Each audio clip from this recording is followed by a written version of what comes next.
Greetings, everybody. Welcome to Flywheel, your number one source for everything Frax DeFi and all that's in between.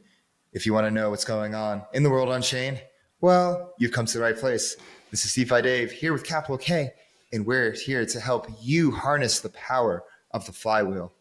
And talking about adding a little bit of extra juice to the flywheel, we have Blueberry Protocol on, and it's new. He describes it as a DeFi terminal, DeFi's prime brokerage. It's launching January 23rd, and he gives. You can tell he's a DeFi native and he's passionate. We have on Slater Heil of Blueberry Protocol. He's passionate. You know, he's been working on this all the bear, ready to launch right near the ETF launch day. So exciting times ahead. Kit, what are your thoughts on this one? Man, I think this one, I haven't said this in a long time, but this is the first one for 2024. But you guys got to bust out that pen and paper and really write. This is, yeah. You do. This one got me excited, y'all. This one is the first design where I'm like, yo, this cat may have just cracked something here. Like this one got me excited. Well, when we had to ask him, wait, can you explain that again? And then we were like, oh, okay. And then that's how I knew you were going to ask that at the beginning of the episode. Yeah, dude, it was too good. It was too good. I wonder if you have more crack out your notebooks to come. I hope so. I had a lot of fun this pod. So well, I if you want to catch it, make sure you hit that bell button. You subscribe right now. Leave us a comment. Let us know what you think. Give us a like. Make sure you follow us on our socials on Twitter, TikTok, and Telegram. Make sure you go to our website, flywheeldefi.com. Go ahead and subscribe to our newsletter right now. And make sure you follow me, yours truly, on Twitter at DeFi Dave 22. You can follow me at 0xcapital_K.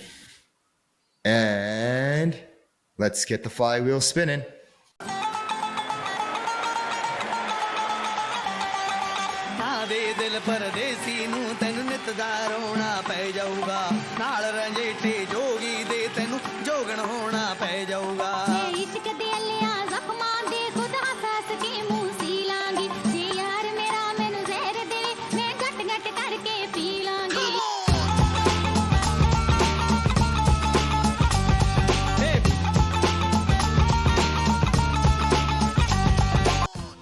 Do you hold ETH but don't know what to do with it? Want to earn those juicy liquid staking derivative yields but don't know where to start? Well, Frax ETH is there for you. Frax ETH is Frax's native LSD solution, allowing you to earn boosted yields in multiple ways on your ETH. If you want to get started, go to app.frax.finance and turn your ETH into Frax ETH today. All right, everyone. Welcome back to Flywheel. I'm your host, DeFi Dave, here as always with capital K. And this time around, we go in the fields.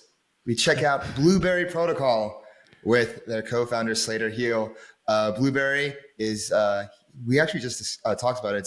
Think about Binance, but for all of DeFi, a DeFi's prime brokerage. And they offer a whole loads of services and whole loads of options for our advanced DeFi traders out there, which I know is in this audience listening right now. So you're definitely want to pay attention. So Slater, thank you so much for coming on. Dave, thank you for having me. And that was an awesome introduction. It's great to Yeah, of course. But before we start picking blueberries, I want to, pick a little bit in your background and hear a little bit about your story. How'd you get into DeFi? How you got into crypto? And why'd you start Blueberry? Because this is your first interview. This is definitely your first interview because I haven't found anything else. Yeah, I did a few smaller ones back in the day, but yeah, for sure. Happy to give the background. So I actually started off in the commodities trading worlds. Agricultural commodities is largely hedging and some speculation, but my family office actually runs one of the larger agricultural companies on the West Coast of the US. We buy like 80% of the corn, 80% of the wheat, and 90% of the rice in California, process it down, and then trade around those inventories. And so that was kind of the world I grew up on. And I immediately got into trading when I was like 13, 14 years old. But it was trading boring stuff, right? I was like trading wheat and rice, like around like news events. And so worked kind of around that desk for a lot of high school, and then out of college, worked there for a few years as well.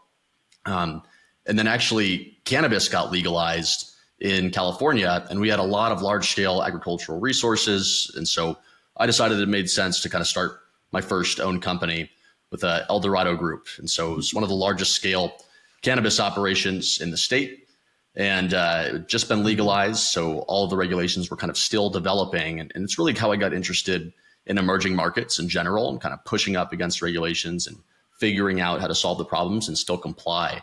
And I ended up hating the industry. I think it's an interesting culture, and I got sick of it after a few years. But the operation did pretty well, and I sold my stake in 2020. The only thing I could think about was DeFi and crypto since about 2017, and I spent probably more time there than even the company I was running. Some days. But basically, just took all my money and put it into a DeFi fund called 01 Capital, and gave myself a full-time job to really learn how to operate in the space and what it takes to be a protocol founder. So managed that from 2020 to 2022 and just learned the space. And then it became pretty obvious that the bear market was hitting in 2022. And we had a good idea for a protocol, true generalized native leverage and a fully decentralized capacity.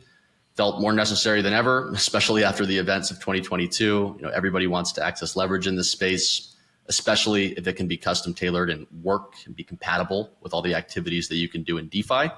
And in the wake of a lot of these centralized exchanges blowing up, we just felt like it's more important than ever to create a non-custodial solution to do a lot of those things. So that was kind of the genesis of the idea for Blueberry. In the process, we actually ended up launching a stablecoin product as well. So we kind of have an ecosystem of products with Blueberry, and then StakeUp is the name of it's kind of a liquid staking stablecoin for USDC. We can get into that all a little bit later. I don't want to give too long of an answer here, but yeah, that's kind of my story and how I got into the space. I'm trying to imagine 13-year-old Slater at the computer, eyes glued to the news of wheat and whether it's a good harvest this year and whether or not to buy futures or not. I think it's pretty. That wasn't very good. It wasn't. Yeah, and then you probably had way more experience by the time you got out of college and that jump into cannabis. And you often see the connection between cannabis and crypto, both emerging industries and whatnot. So yeah, I'm just like having that thought in my head. It's pretty funny to imagine. But now we get into Blueberry Protocol because I'm sure it's evolved a lot since 2022. Kudos to you to start building in the bear and sticking through it. Not an easy thing to do, as we know. But getting into it, what is Blueberry Protocol and how does it differ from other lending platforms out there? For sure. So Blueberry Protocol, I kind of switched nomenclatures between one of two descriptions. Mm-hmm. One is a DeFi prime brokerage. I think that's probably the most accurate to the definition. But there are also a lot of protocols with kind of different functions that also call themselves prime brokerages. So the way I've been explaining it recently is a DeFi terminal, kind of like a place where you can interact with the rest of DeFi. And there's a money market at the core that you can borrow from with leverage at step one, and then do whatever your preferred action or set of actions is with that money to create your preferred DeFi position. So, this could be something as simple as spot trading or spot trading with yielding assets, right? If you want to go long stETH instead of just going long ETH, or it could be something more complex, right? Where you're leverage farming on Curve or Aura, or maybe you're even taking multiple steps and starting by leverage farming on Curve and then taking that LP token, borrowing against it on Sturdy, and then taking that money and doing something else with it. And Blueberry can kind of understand all of the different protocols interacting with each other.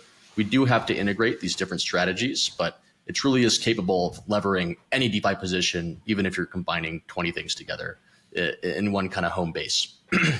So that's the goal, is to be the ultimate place where you can interact with the rest of the space. And what kind of differentiates it at an architectural level is understanding the intention. So a lot of times I'll call it intention backed lending, where this is kind of how most lending works in TradFi, right? Where before you issue a loan, you understand where the loan is going, and therefore you have a much better sense of the risk profile of the loan. So I'm going to use a pretty unrelated example, but hopefully the concept makes sense. Where if you're buying a home, right, the home itself is the collateral, and also you're living in the place, so you're far more likely to pay back the loan, and it's a lot less risky of a loan to the bank because they understand that's your intention, right? Versus if you compare that to Aave, it's a completely custodial loan where the user has complete control over what they're doing with the money. And that's great, right? That's aligned with the ethos of Web3. People want freedom with what to do with their money. However, it does trade off capital efficiency for that freedom. And so you can offer much more capital efficient lending terms if you do understand the intention of a loan. So the way that Blueberry is designed works backwards from the intention to the collateral and debt asset and spits out a unique set of risk parameters that's optimized for that entire trade. So it's kind of like how a TradFi prime brokerage would work. Rather than just kind of having an account-based system where your only lever is the LTV, or you just have one max leverage of 10x, right? It's also a good design, but again, just kind of trades some capital efficiency where you could actually offer a lot more leverage for delta neutral trades and offer a much wider variety of assets with less leverage if you take this more isolated and granular approach. So that's kind of how Blueberry works. Sorry if I got a little bit in the weeds there, but I hope it makes sense. Yeah. What's the most degen strategy you've seen so far, or like that has been proposed out of curiosity? One that will be live on day one is Pyrex ETH at 20x. I'm pretty excited about that. I don't think Pyrex ETH is too degen, right? But I mean, it's going to be the highest yielding LST and definitely the highest leverage availability for it on the market when we launch that. How does that work? Can you give us a step by step? Yeah, it's a really simple strategy. So you're just collateralizing with PX ETH, borrowing ETH on Blueberry, and purchasing more PX ETH. And you could also do it with the curve pools if you want, or balancer pools. I'm actually not sure if they have balancer pools set up for it. But yeah, you could leverage farm it in an LP, or just do the yield arbitrage with leverage, really whatever you prefer. Kit, what are you thinking right now? What's on your mind? I'm just thinking, how does it blow up? That's a very direct way to say, what are you doing for safety? Yeah, for sure. So I actually think there's a really strong argument that this design, while you can increase the max leverages, you can increase them because you have the knowledge of the entire risk profile of the trade, right? So there's a lot of arguments it's actually a less risky design than a fully custodial lending option. Not to rag on them, I think Aave is an amazing protocol, but we saw that edge case with Curve, right? Where even though the LTV was set super low, it still almost really hurt the market. When you can't control the user action, crazy things can happen, right? It's just it's truly the Wild West in DeFi. So we have complete control over all the things that can happen over on the protocol.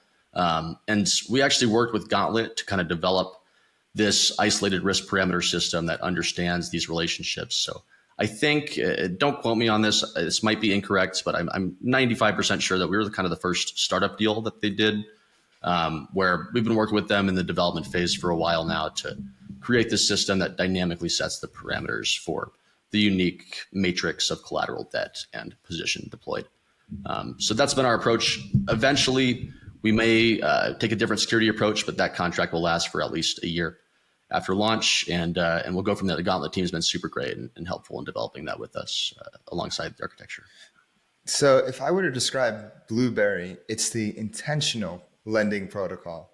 You can lend, but instead of it being here you go, you can do whatever you want with it, have fun, and that puts a lot of risk to the system, as we've seen with other lending protocols. It's no, we'll give you this loan, but you can only use it for these set things. So whether it's a leveraged trading strategy, or when I was doing my research with Bloom and putting it in treasury bonds, it's a much different product than what we've seen out there in DeFi. And having this actually opens up the door for all different kinds of loans in the future. For sure. Yeah, I think we hope to see RWAs really continue to get onboarded, and I think this is the cycle where DeFi really hits its inflection point. And so, yeah, I think every protocol starts with a niche, and over time, you want to be a part of every type of lending transaction. And so definitely agree with your generalized statement there. Yeah, and let's get into RWAs, and we can hop right into Bloom. What exactly is it, and what are you guys offering with your TBYs? Yeah, absolutely. So Bloom is a way to permissionlessly access USDC rate over collateralized by US treasuries by lending to qualified market makers. So it's kind of a similar regulatory model that we've seen battle tested at this point with protocols like Maple or Clearpool, where certain loans just do not meet the definition of a security and therefore do not require KYC. They're more like casual loans, right? So there's a lot of case history around this issue and precedent. And then there's also the Reeves test. And And so it's different treatment by the SEC for loans versus equities, or things that they perceive as equities, right? So generally, your rule of thumb for a loan duration, whether or not it's a security, is going to be 9 months. If it's under 9 months, it's not a security. If it's over 9 months, generally is. And then it's about the risk profile of the loan. So using kind of Maple and Clearpool as a precedent, it's really the same model where all you're doing is lending USDC to a qualified market maker. It's a corporate loan for their business purposes. However, on our protocol, the market maker is forced to over-collateralize the loan 102% with US Treasuries, which can be automatically sold and liquidated to repay debt.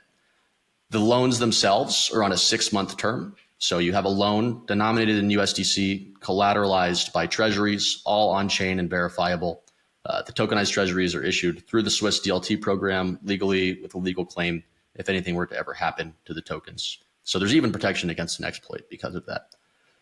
So essentially, the end product, right, is being able to access near the risk-free rate by lending to market makers in a format that feels just like a T-bill, right, where it appreciates over a 6-month period, is redeemed for more money at the end of the 6-month period, but is just a corporate loan that can be freely transferred and composed upon in the on-chain economy.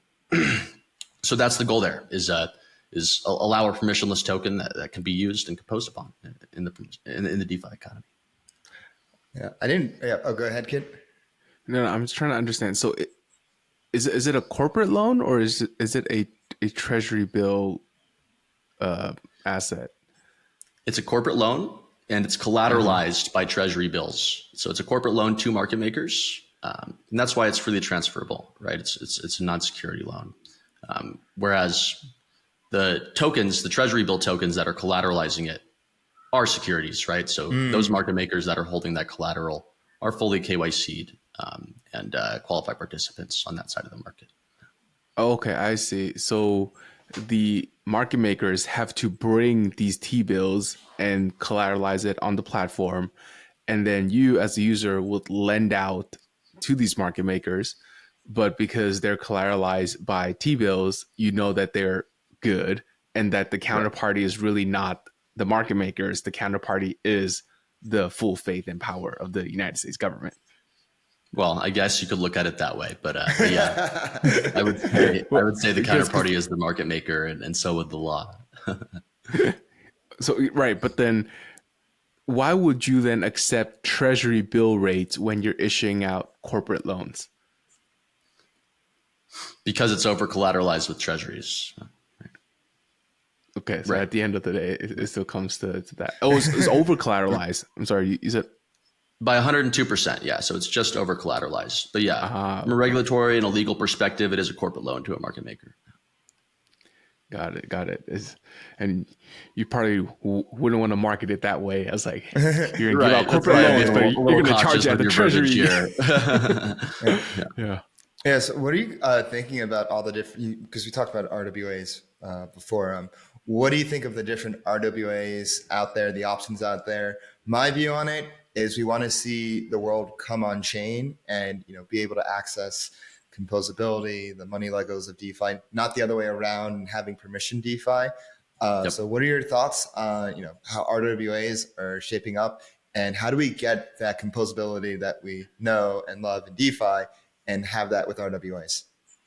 Yeah, I could not agree more. And I mean, that's really the reason why this product exists, right? It's not like I can give you a treasury bill in a non-KYC format. That's the regulations do not allow for that. But I can give you a corporate loan with a similar risk profile that can be fully composed upon, and that's fully compliant, and there's nothing wrong with that. So it's the best we can do until regulations evolve. But I want to offer a product to the market that meets its needs now, right? Where this can be compatible with the rest of DeFi. And so that is completely our goal. And there's actually an additional product launching on top of TBWise called StakeUp in the next 3 to 4 weeks here. And we're really excited about StakeUp because I really just think it takes that DeFi integration and ethos to the next level. So StakeUp offers a product called stTBY, which you might be able to guess what it is. It's a rolling vault between TBYs are issued every 2 weeks, if I did not mention that. So it's a 6-month corporate loan issued every 2 weeks. It's a unique ERC20 each time. So stTBY is a rolling vault that goes between all those maturities, almost like an ETF constructed of loans. Or We call it a liquid yield vault for USDC. And again, that token is freely transferable. It's just a product that manages your TBYs for you. And it is always one-to-one redeemable for USDC. So it's not a stable coin. It's a liquid staking token. It's more like a liquid staking token, but it can act like a stable coin, right? Because it's redeemable for USDC. And that really opens up the world of composability and opportunities. If we have to integrate 12 different ERC20s to any protocol that wants to work with TBYs, it's a pretty clunky experience, right? But now we just have one single source of liquidity with stTBY. And then there is also a volatile token attached to stTBY called SUP. So a 10% performance fee is levied on the stTBY. And actually 100% of revenue is given directly to SUP stakers. And also the tokens for SUP are distributed to people who mint and LP the stablecoin. So it's completely programmatic, non-upgradable, censorship resistant, no governance, no upgrades ever. All it does is this one function of bringing this yield-bearing stablecoin with true composability to the market and sharing 100% of its value and its revenues with its users. So trying to make the most DeFi ethos-centric product we could. Kit, what are your thoughts? I'm letting it marinate and digest a bit more. Yeah. I'm just gonna be completely honest. Do you mind running that back one more time for me? That kind of went over my head. Explain to us like we're five. I in my head I imagine this like aggregating different stablecoins and different yield bearing stablecoins into one stablecoin, and that makes it a lot easier to go have composability within DeFi. But I could be completely wrong. So explain it like we're five.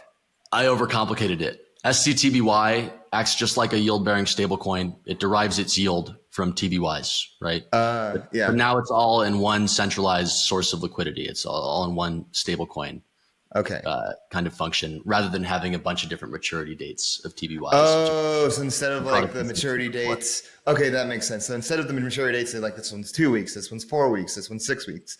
It's just all in one stable coin. Okay, that makes sense. Exactly. And it rolls between the different maturities of the corporate loans. So it can be a much more seamless user experience. And now stTBY can be on Blueberry, right? It can be a collateral asset that can be leveraged against. It can be on Aave or Compound over time or MakerDAO over time, right?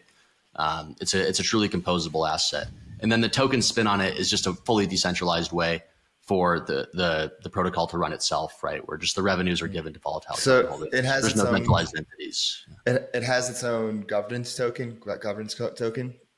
Yeah, so there's no governance. It's completely non-upgradable to maintain censorship resistance. But yeah, the token does receive all the revenues from. 100%. That's cool. I was going to ask. Oh, go ahead. Just real quick. So how does SUP tie into that? So it's just the utility token for the StakeUp ecosystem. So people that hold SUP receive the 10% performance fee. So stTBY charges a 10% performance fee, a lot like Lido staked Ethereum or other liquid staking tokens, right? And that 10% performance fee goes to the SUP holders. And SUP is also given to people who mint the stablecoin and provide liquidity for the first 5 years programmatically. Got it. Okay, so if I were to try to comprehend this, instead of having to loan out individual loan to like this market maker with this corporate loan at these kind of maturity rates and these terms, I could just deposit into stTBY. What's the ticker again? stTBY. stTBY. Yeah. stTBY. Okay, and then now stTBY effectively is a vault that manages. It's like a basket of all of these things, so I don't have to manage all the maturities. One and go.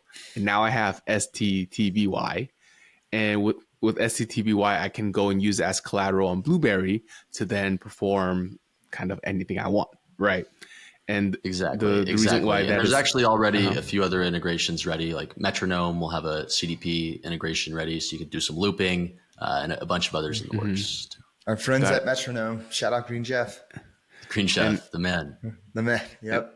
And how do you price these things, the stTBYs?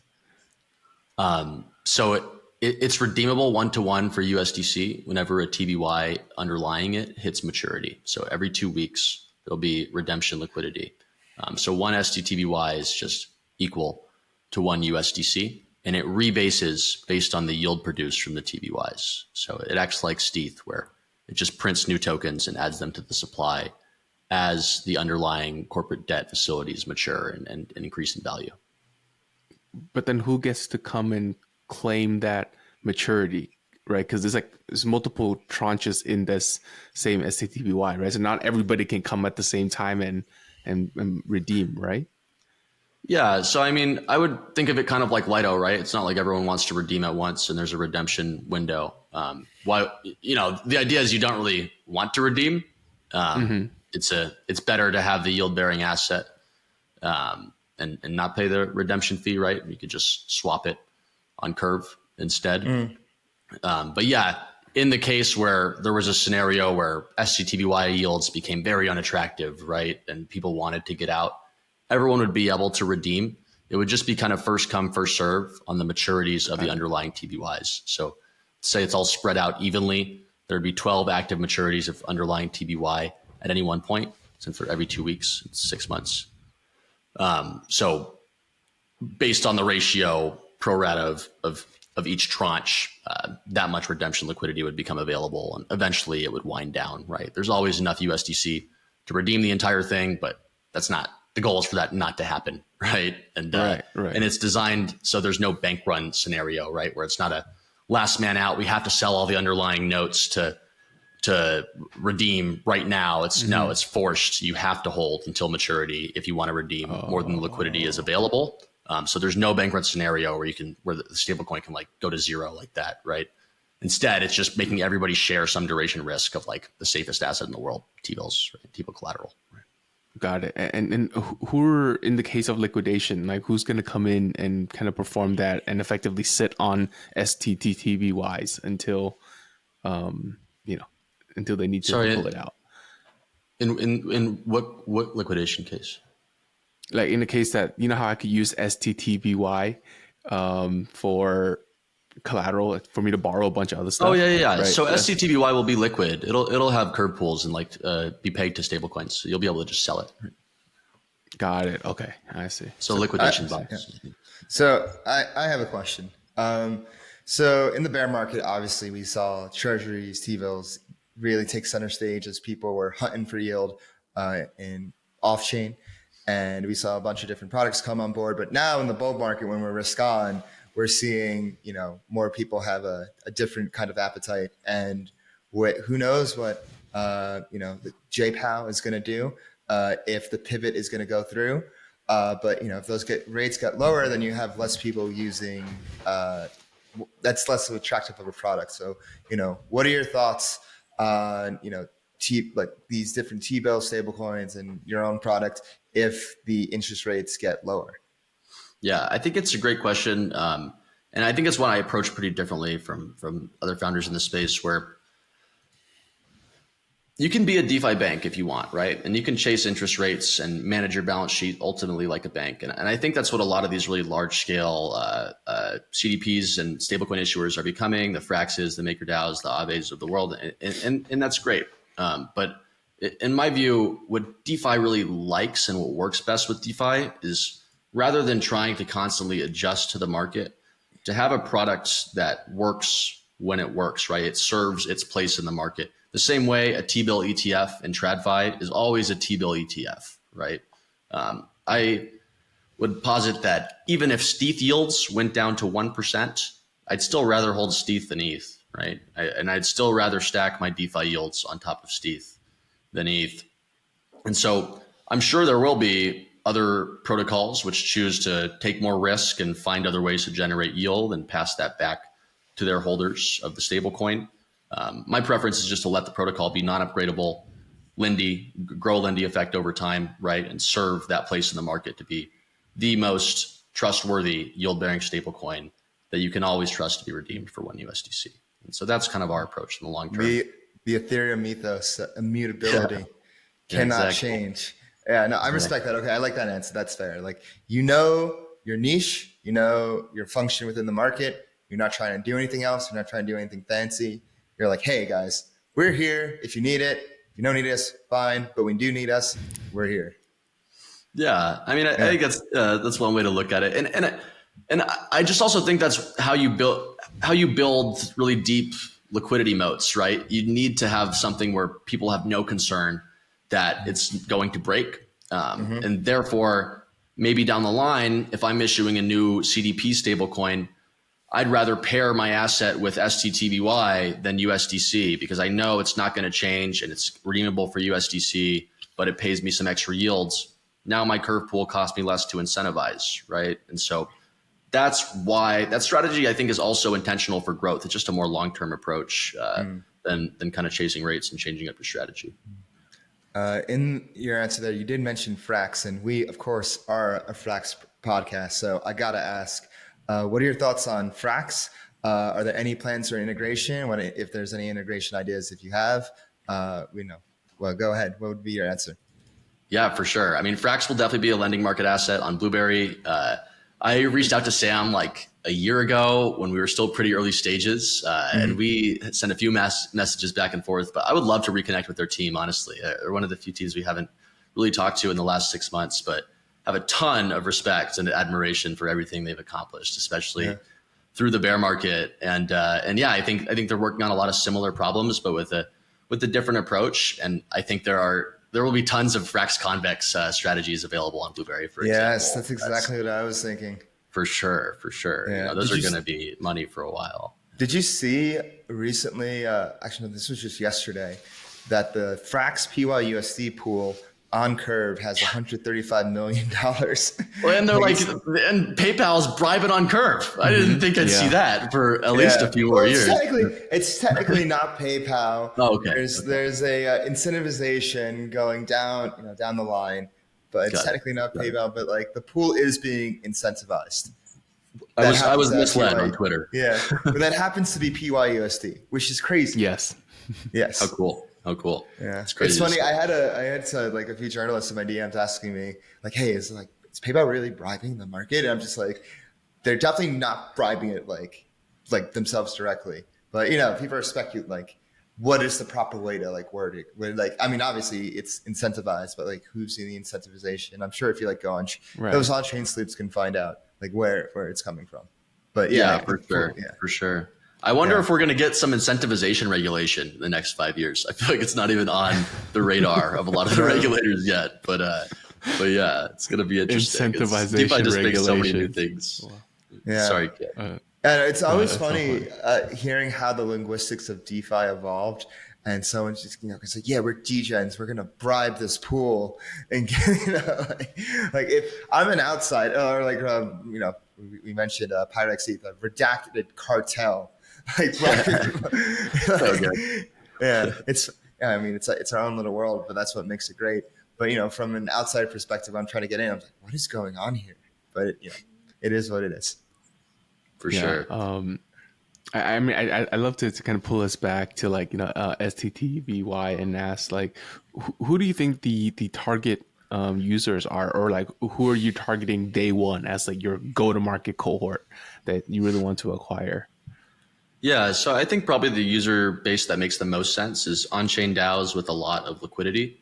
So we actually have a proposal up on the Olympus DAO forums right now that'll be moving to vote in the next few days regarding minting stTBY.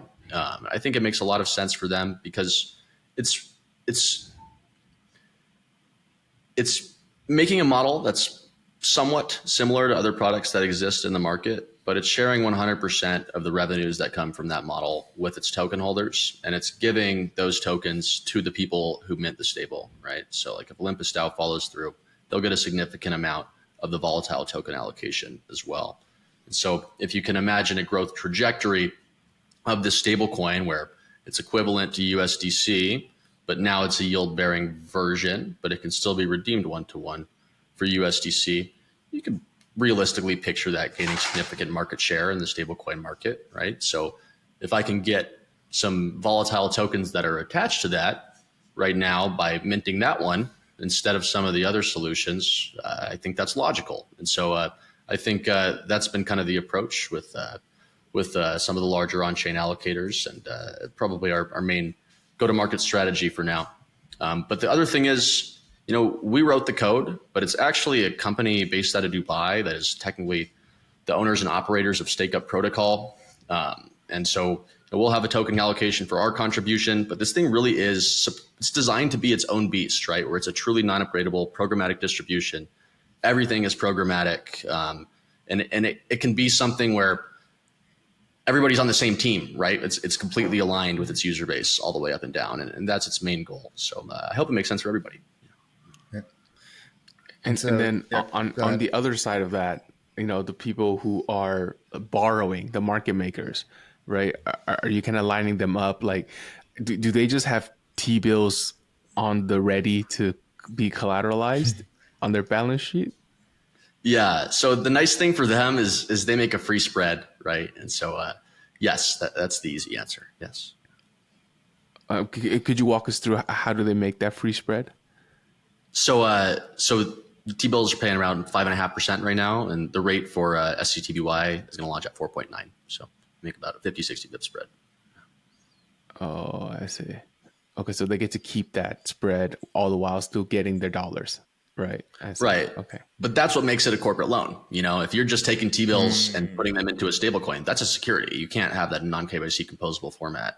This is a corporate lending instrument, and you have to realistically make a real business deal, right? Where no one's going to want to borrow from you over collateralized by treasuries unless they're making a little bit of money off of it. And that's why it is what it is. And it's not a treasury itself. Wow. This is technically defensible, economically defensible, and legally defensible. If That's something were to go down. Wow, this is a really well-rounded solution. This is a really well-rounded solution. Thank you.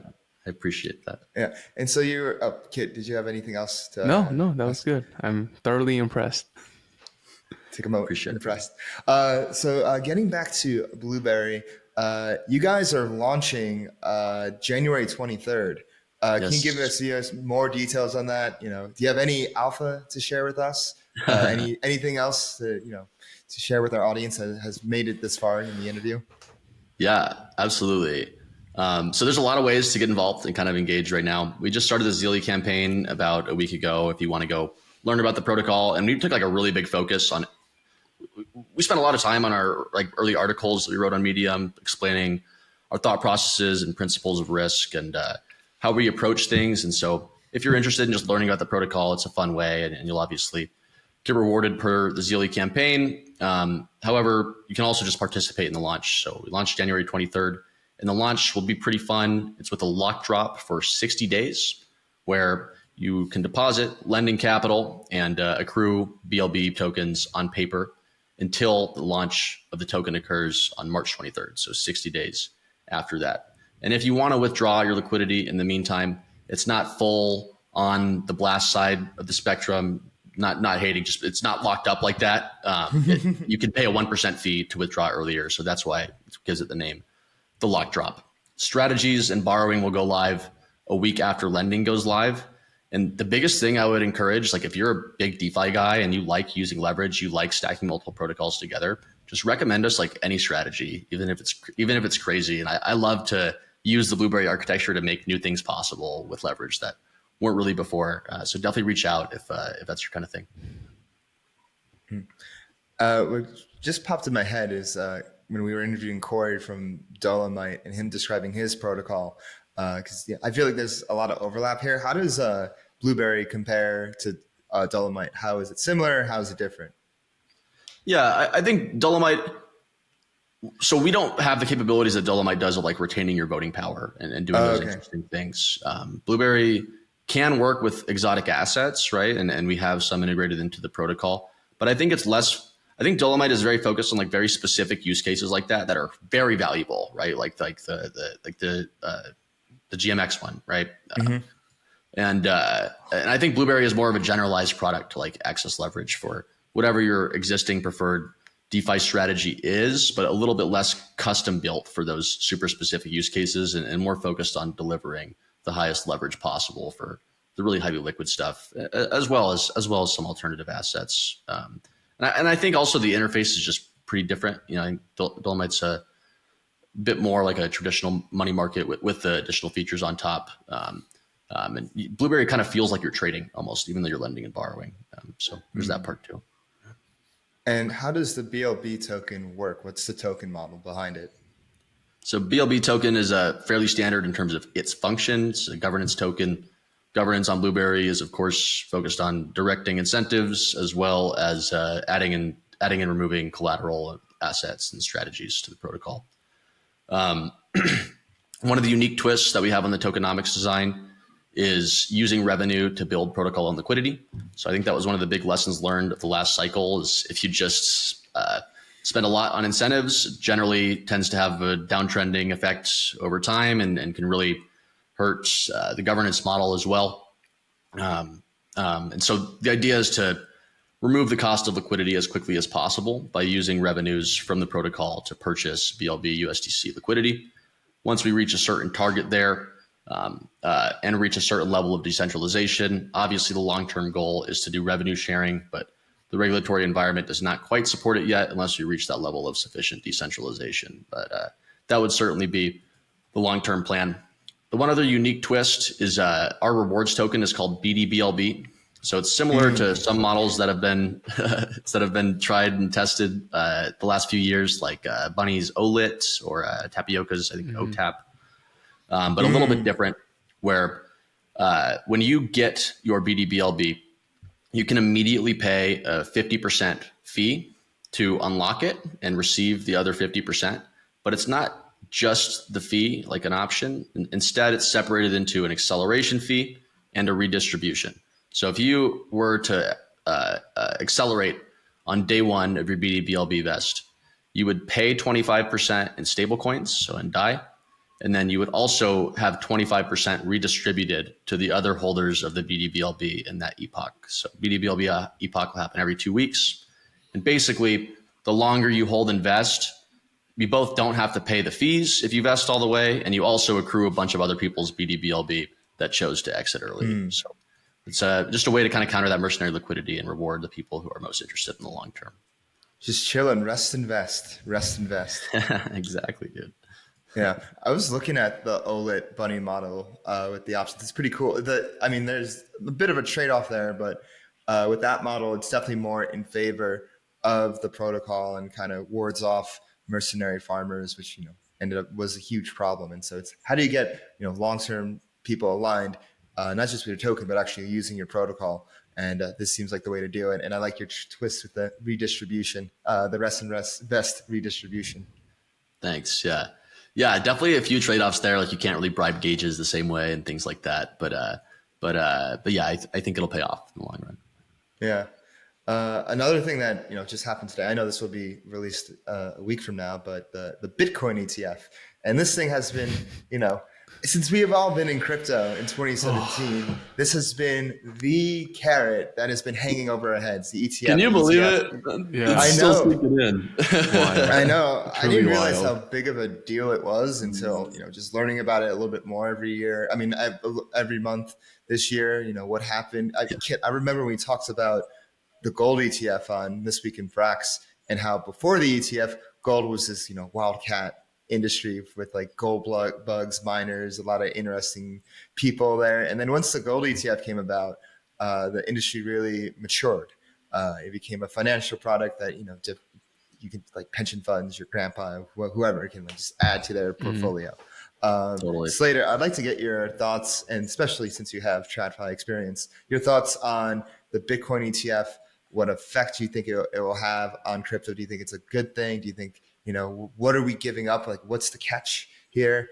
What are your thoughts? Yeah. So, I mean, I don't think you can overstate that this is a very good thing for the industry. It's something that we needed very badly. And I mean, I think a lot of the very common reasons you just mentioned, right? Like access to things like pension funds that have to be very conservative with the categories and regulatory classifications of investments that they make. So that's the most direct benefit. The catch and the thing that is probably scary, right, is the U.S. government having that much control over that much Bitcoin. Like, thank God for proof of work, right? They can't just 51% attack the network with holding a bunch of Bitcoin. But I don't know. It is concerning that there is a government now that has regulatory control over likely an extraordinarily large amount of the supply over time as the ETFs develop. So, that'll just be something we have to watch and see what happens. One of the things that I think is a bit of an under-discussed benefit is access to lending liquidity, right? Like lending liquidity and U.S. capital markets. I mean, we have the infinite balance sheet of the Federal Reserve. And so the fact that now these banks and institutions can lever up against their Bitcoin in an environment where U.S. dollar hegemony in the long run is appearing to fall and inflating more and more rapidly, and this other reserve currency is gaining more and more legitimacy. Like I think it's going to be a very popular trade for these large scale financial institutions to start drawing on that US dollar liquidity and purchasing more and more Bitcoin and levering up, and Michael Saylor. I think that'll happen. Everyone's going to be doing that. Michael Saylor got the head start. Yeah. MicroStrategy was basically the ETF before the ETF. And he was like, let me just buy as much Bitcoin as possible. And he did. Exactly. He did. He got a nice head start. I wonder what's going to happen. I wonder who's going to, who's just going to hold on and chill. When you mentioned Bitcoin ETF, the U.S. government having power, and regulatory authority over it, that has me thinking about the Ethereum ETF, which I'm sure it'll happen eventually at some point. Yeah. But I see your eyes there. Like, since it's a proof of stake token, what are the ramifications of that? Like, how do you see an ETH ETF playing out? Yeah, I mean, I think you spelled it out for me. It's definitely it's definitely a concern if you have a proof of stake network, and I mean that's why this debate was so heated. I think I'm one of the few people in DeFi that actually really like proof of work, and I always have. I was kind of bummed that Ethereum switched to proof of stake. I don't think many people agree with that, but this is why, right? Like, I want these systems to be truly global systems, and those are the types of things that matter. The reason why Bitcoin is designed the way that it is because energy is the most widely distributed, competitively produced resource in the world and the universe. Right? Like, energy is everything. Everybody is always producing energy for their own needs. And so it's really the only thing that can have convertibility to a global unit of account reserve currency and create that competitive equilibrium that keeps the system secure. And so I am concerned about that long term. But we will see what happens. And it is very hard to get 51% of the supply of any of these very large scale assets. Hell, if there's any capital market that can do it, it's US ETFs. And we know now that the US government has an appetite when they need to use their control to seize money, right? Like, we saw it happen with Russia and SWIFT. And, people like to write that off like, oh, Russia's horrible. And sure, but it's still the global currency transfer system. You can't just steal the money from your adversaries. Otherwise, it's not the global reserve system anymore. It's like that meme with Steve Buscemi. I'm a bit of a,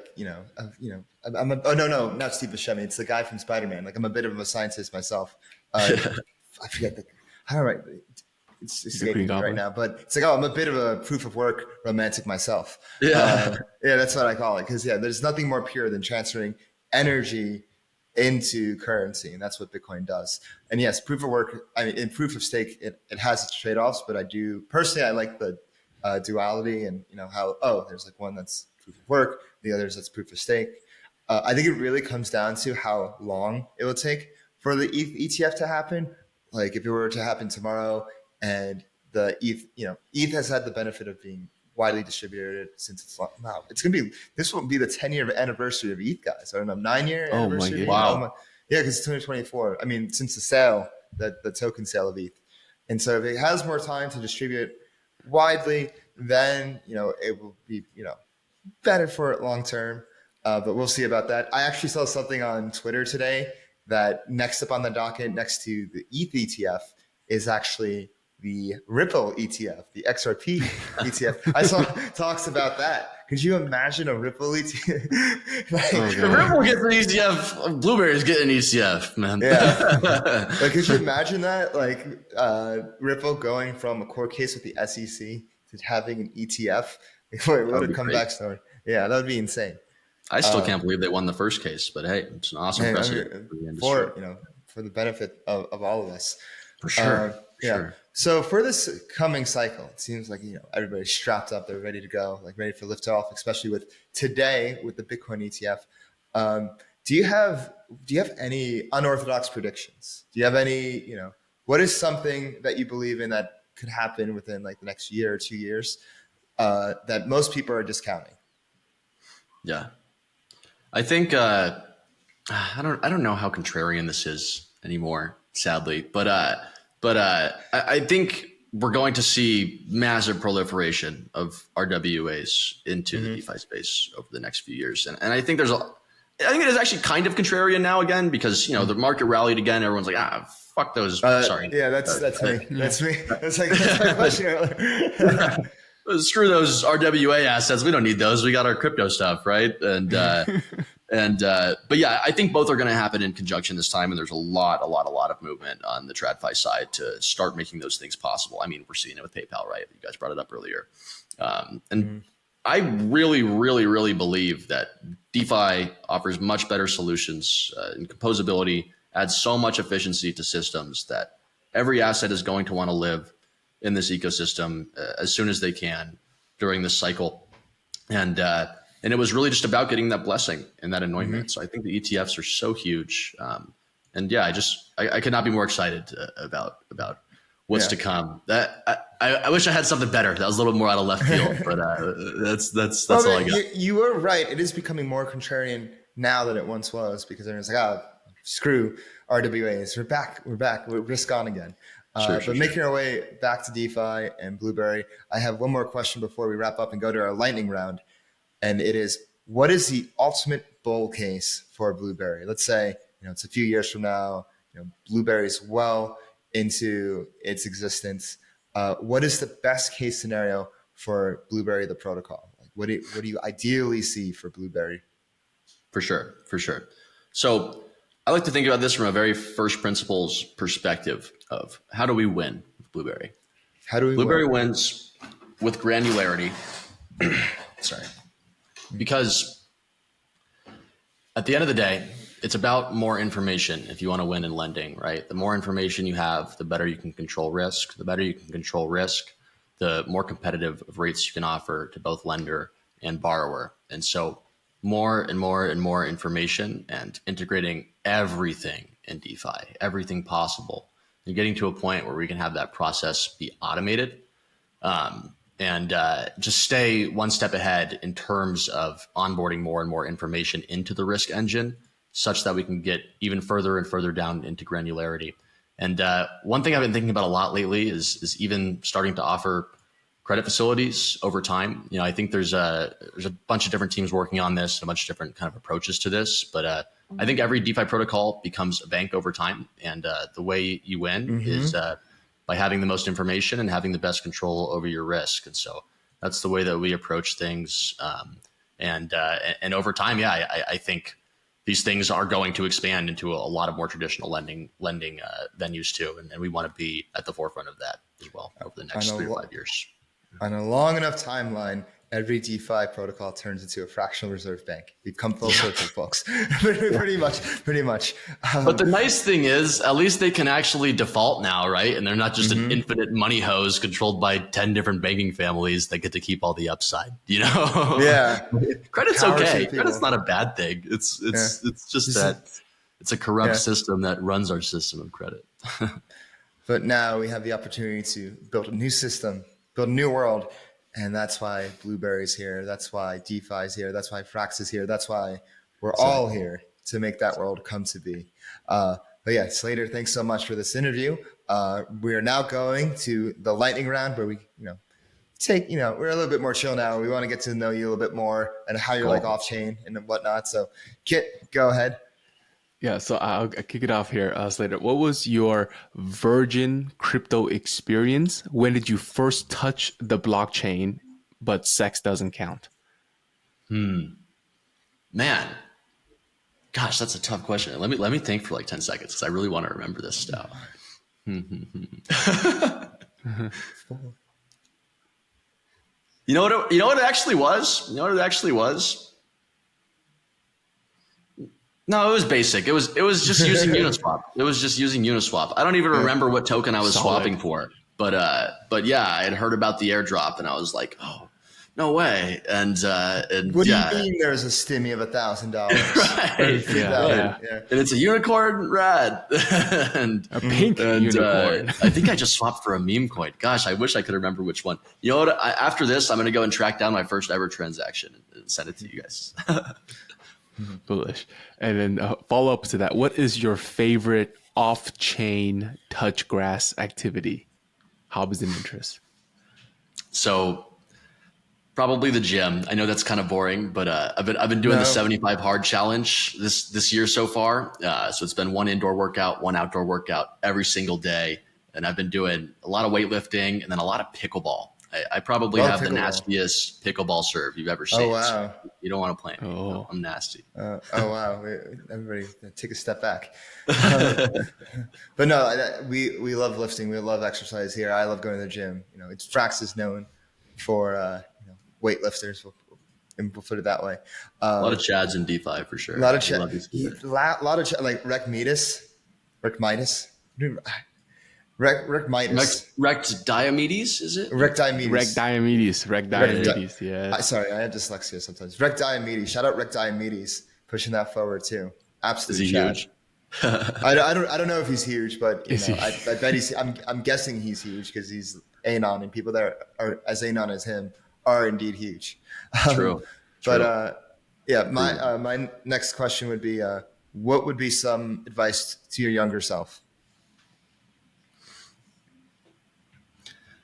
I think just believe in yourself. I think this space can feel so unapproachable from the start, but the fact is that everybody in this space is pushing the boundaries, right? And it does take a while to get to the point where you understand enough to really be able to play ball. But it is possible, I think, for anybody. And I really do believe that we are still at the pre-Cambrian explosion moment for this industry, and it's going to continue to be the fastest growing industry. Maybe AI beats us out, whatever, for the next 10 to 20 years. And there is so much innovation and building to be done. Just believe in it, believe in yourself, and believe in the thesis. And don't let all the media attention, all the people who think it's a scam all around you, all your friends from home tell you otherwise. Mm-hmm. Okay, here you go. And final question from me is, if you weren't in tech or finance, what would your professional career path be? I think I'd be a professional kiteboarder. I tried it once in Italy, and I've never had more fun in my entire life. And sometimes after I've worked like 12-hour days straight, I just think, man, why am I doing all this? I could just be kite surfing in Italy. And then Bitcoin moves another 2%. I'm like, nah. That's what I'm saying. I'm not leaving. One last question for me. Who do you want to see on Flywheel next? Who would you recommend as a guest? Ooh, have you already had Corey on? Yeah, we had him. Have you had Joey from Dyad on? No, we haven't. Dude, you should do that. I think Dyad is one of the most interesting concepts in a while to come into the stablecoin world. The 30-second fastest way I could pitch it is that it's a CDP with pretty typical CDP assets, but basically the over collateralization of the market is tokenized, and based on how much of the token that you own, you get to mint above the LTV that you should be able to, and there's like a competitive landscape for different people minting the same stablecoin. They're called like notes. And you compete with your note to have the best LTV ratios based on your performance and your accumulation of kerosene, which is the token. And he did a lot of the design for protocols on Cosmos, and has a lot of DeFi guys as angels into the round. It actually just launched like 2 weeks ago. Oh, wow. I think Joey is one of the most fun people to talk to about like DeFi stuff. I think that's a good recommendation. I can connect you guys if you want. Oh yeah, no, for sure. We've seen Johnny around Twitter, and I know he's been cooking that for a while. So it's cool to see that it launched. Yeah, for sure. But Slater, thank you so much for coming on. Before you go, can you give away your socials and where people can find you in Blueberry? Of course, yeah. Hey, appreciate you guys having me on too. This has been a blast. It's really really good format. And you guys definitely know what you're talking about, how to ask the right questions. It was cool. It's a cool conversation. Thank you. But yeah, so I'm at Slater Heil or Slater Heil on Twitter. It's just SlaterHeil. And then Blueberry is just at Blueberry FDN, stands for Foundation. I tweet a good amount, but Blueberry is definitely the place to keep up with protocol related stuff. Sweet. Follow him. And you heard it here, folks. Blueberry Protocol. Slater, thank you so much for coming on. We hope to see you again soon. Thanks for the time, guys. Thank you, sir. All right, everybody. Welcome to the post-game show. I'm your host, DeFi Dave, here, as always, with Capital K. We just finished up an episode with Blueberry Protocol with Slater Heil, and we get the whole lowdown on RWAs and learn about all these different fun legal and regulatory arbs that do exist for those who pay attention, and what Blueberry Protocol is cooking under the hood for the world on chain. Kit, what are your thoughts on this one? I just want to wish everybody first a happy ETF day. Happy ETF day. Happy ETF day. I hope your bags are pumped and you are as excited to well, learn. This is a week later. Yeah. So, oh, this is a week later. Okay. Well, I mean, I definitely hope it's pumped then. Yeah. But regardless, I think this was I was just talking with Dave right before we did the post game here of how excited I am about this product, just because, we talked to a ton of DeFi founders, and kudos to every single one of them for being, a, man in the arena or person in the arena. But this specific product that, Slater had thought about, it is so comprehensively designed and so well thought out from all fronts. Like I said on the call, economically, technologically, and legally, it's really, really great design. So I'm very excited. Yeah, he's really knocked it out of the park with this one. And like I said during the interview, I heard many people talk about him. You got to check out Blueberry. Got to check out Blueberry. I finally checked out Blueberry. Like, okay, that makes sense. That it hits. So definitely want to get him on. He's very well spoken. I love his story of how he started trading commodities when he was a young one, and then it just led into cannabis and then crypto. And so, and you can tell that he's like really thought through the process, and he's naturally curious, interested, and passionate about what he's doing. So I can see why people are excited about him. What was your favorite thing about this podcast? A few different things. Like when I had the aha moment about the stTBY.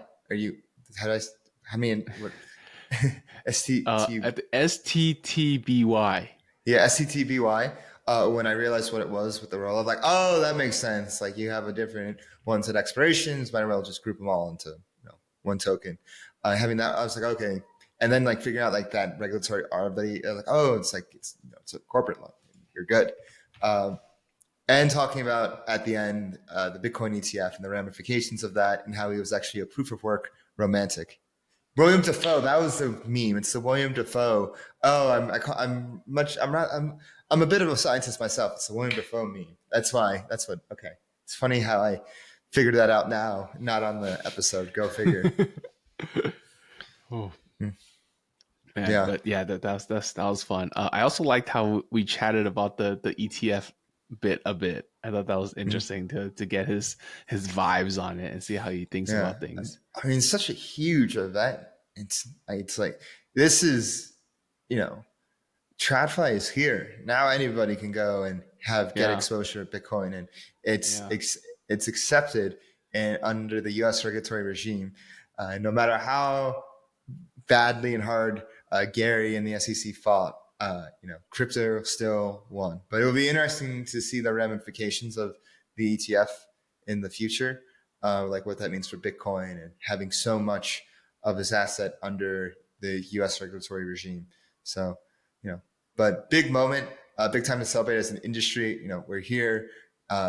Larry Fink, he does not lose. There's a reason why he went for a Bitcoin ETF. Like once Larry Fink started going in, then I was like, okay. And, instead of having Michael Saylor at, Bitcoin Miami, now we're going to have Larry Fink at Bitcoin Miami. Who said that? I think somebody else said that, but anyways. But yeah, this was a fun episode. Excited to see Blueberry when they launch January 23rd. And remember, you heard it here first. Excited to see what they're going to do. If you want to hear about all our alpha and all the latest updates, make sure you go ahead and subscribe, hit that bell button, leave us a comment below, give us a like, let us know what you think. Make sure you follow us on our socials at Flywheel DeFi on Twitter, TikTok, and Telegram. Make sure you go ahead to our website, flywheeldefi.com. Go ahead, subscribe to our newsletter. You won't regret it. In fact, you'll thank yourself later. You can follow me on Twitter at DeFi Dave 22. You can follow me at 0xcapital_K. And we'll see you next week. Peace. Everything said on this episode is not financial or tax advice. This channel is strictly for educational purposes and is not an investment advice or solicitation to buy or sell any assets or to make any financial decisions. This video is not tax advice whatsoever. Please talk to your accountant and do your own research.